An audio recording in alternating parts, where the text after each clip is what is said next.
بالکل ناراض نہ ہونا بھی زیادتی ہے، ناراض ہونا بھی چاہیے اور بڑا زبردست ہونا چاہیے، سخت شدت کے ساتھ غصہ کرنا چاہیے، پر کب؟ جب اللہ کی حدوں کو توڑا جائے، جب شریعت کی مخالفت کی جائے اور بے جا دین کی باتوں کو چھوڑا جائے، اللہ کی رضا کے لیے ناراض ہو۔ سیدہ طیبہ طاہرہ حضرت عائشہ صدیقہ رضی اللہ تعالیٰ عنہ فرماتی ہیں کبھی اپنی ذات کے لیے حضور ناراض نہیں ہوئے، لیکن اگر اللہ کی حدیں توڑی جاتی تھی تو ناراض ہوتے تھے۔ چاہیے نا والد کو کہ بیٹا جان بوجھ کے نماز چھوڑ دے تو ناراض ہو، بیٹی پردہ نہ کرے تو ناراض ہو، چاہیے نا اسے کہ اگر اس کے گھر کے اندر کوئی غیر شرعی کام ہو رہا ہو تو وہ ناراضگی کا اظہار کرے، حکمت کے ساتھ سمجھائے، دانائی کے ساتھ تبدیل کرنے کی پوری کوشش کرے۔ آپ کا دل اس وقت پوری طور پر ناراض ہو جب آپ شریعت کی مخالفت ہوتے ہوئے دیکھیں۔ 10,000 گم ہونے پر تو جس کا دل پریشان ہوتا ہے، لیکن نماز ظہر قضا ہونے پر جسے کوئی اثر نہیں ہوتا، جو چند منٹ، آدھا گھنٹہ، پونا گھنٹہ نوکری سے لیٹ ہو تو احساس پیدا ہوتا ہے، لیکن کئی دن بیت گئے فجر نہیں پڑی، کتنے دن گزر گئے سویرے اللہ کی بارگاہ میں نہیں اٹھا، توجہ ہی نہیں ہوتی۔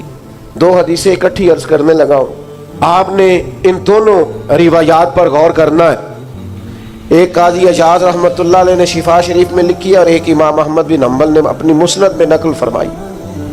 صحابہ فرماتے غزوہ احد کے موقع پر ہم نے نبی پاک علیہ السلام کے رخ زیبا پر خون بہتا ہوا دیکھا، کفار نے سنگ باری کی، تکلیف دی حضور کو، مقدس رخساروں پر خون بہا۔ ہم نے عرض کی یا رسول اللہ دعا کرے نا یہ برباد ہو جائے۔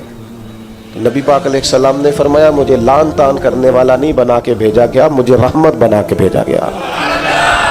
اور نبی کریم نے دعا فرمائی یا اللہ انہیں ہدایت عطا فرما۔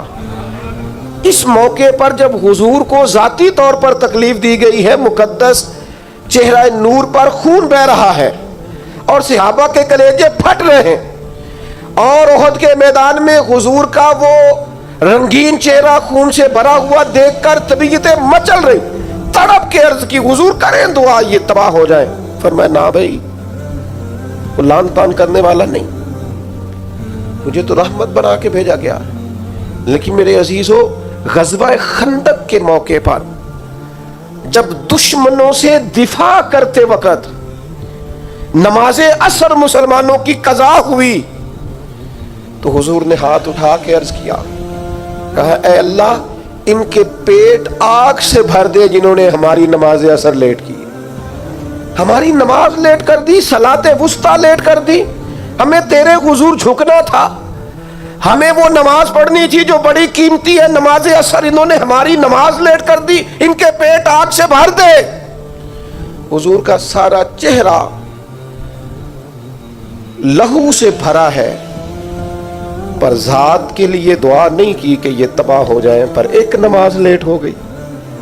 صحابہ کی عصر قضا ہوئی تو کریم نے ہاتھ اٹھا کے کہا یا اللہ بھر ان کے پیٹ آگ سے۔ او سنگیو، آؤ یارو اپنا اخلاق تو دیکھیں، میری بھی فجر قضا ہے، میرے پتر کی بھی قضا ہے، میری جوان بیٹی بھی جم کے سو رہی، کبھی ماتھے پر شکن تک نہیں آئی، لیکن میری روٹی لیٹ ہو جاتی ہے تو میں سارا گھر سر پہ اٹھا لیتا ہوں، زمین آسمان ایک کر دیتا ہوں۔ میرے بچے، آپ کے بچے ہماری نگاہوں کے سامنے وہ پوری طرح بری سوسائٹی کا شکار ہو جائیں اور وہ جانے کس گناہ میں لگ جائے، معاذ اللہ شکن تک نہیں آتی، لیکن میرے کپڑے وقت پر استری نہیں ہوئے، مجھے ٹائم پر فلاں چیز نہیں دی گئی، آسمان سر پہ اٹھا لیا جاتا ہے۔ حضور نے تو ہمیں یہ اخلاق سکھایا ہے کہ لہو سے تیرا وجود بھی ذات کے لیے بھر دیا جائے، تو زبان سے لان تان نہ کرنا، یہ تیرے نبی کا طریقہ ہے۔